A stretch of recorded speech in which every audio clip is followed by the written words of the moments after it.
sweet holiday haul.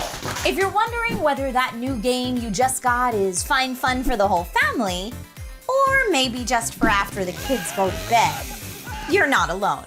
Luckily, most games have an age rating, and today, we'll break them down. This is DIY in 5. Hey everyone, welcome to DIY in 5. My name is Trisha Hirschberger, and today we will break down age ratings in video games. What do they mean? How do they differ based on location? And how can you determine if a game is suitable for the budding gamer in your life? If you find the tips in today's video useful, please feel free to like this video, share it with a friend, and most importantly, give a sub and ring that bell if you haven't already so that you don't miss out on any future tech tips. If you happen to live in the US, Mexico, or Canada, your video games are typically rated by the Entertainment Software Rating Board, or ESRB. The ESRB will rate games based on the age appropriateness of the content with both a letter rating and a small descriptor of what parents may find questionable, or some more information as to why the game was rated that way. If you have really little ones, an ESRB rating of EC for early childhood means suitable for children ages 3 and older. There should be zero inappropriate content here. These games are designed with the littlest children in mind. Next up, and more common, you'll see the E for everyone rating. Again, here there should be no images or sounds likely to scare young children, but these games are designed for all ages. Games like Just Dance or FIFA fall into this category.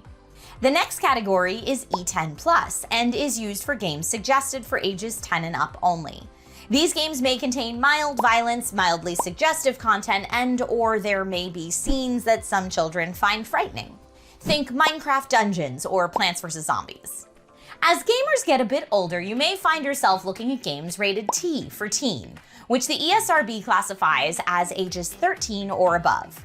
These games may have crude humor, suggestive themes, infrequent adult language, and/or more realistic and graphic scenes of violence, like Fortnite or Sims 4, albeit still not ultra-realistic. The ultra-realistic violence is saved for an M rating for mature audiences, ages 17 and above.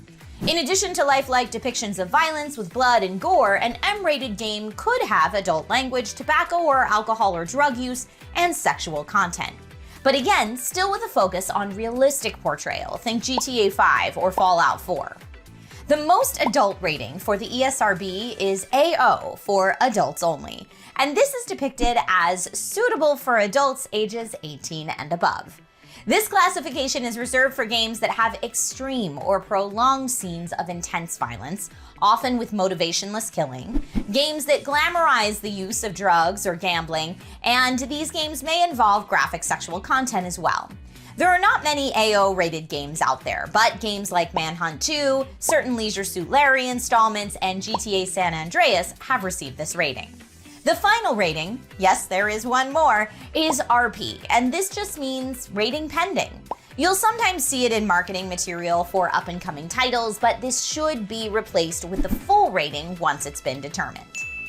Now, if you live in the UK or most of Europe, your games are rated by the Pan-European Games Information System, or PEGI.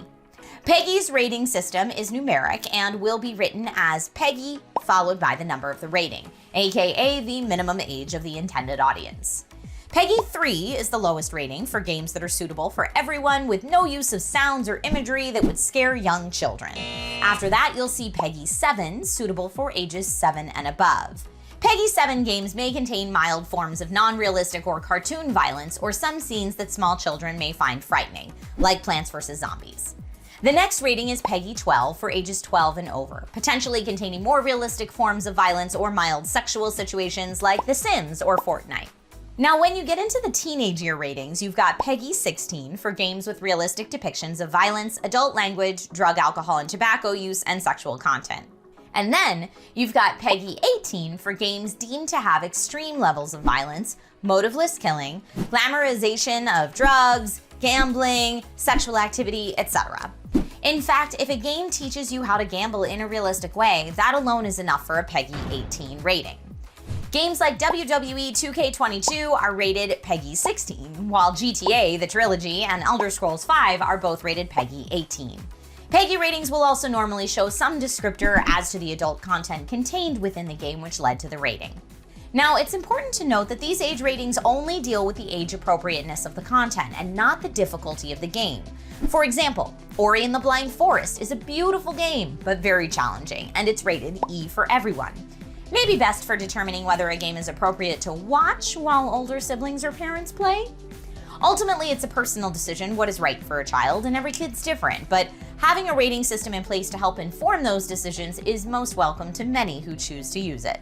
Happy gaming, everyone, and see you next time with more DIY in 5.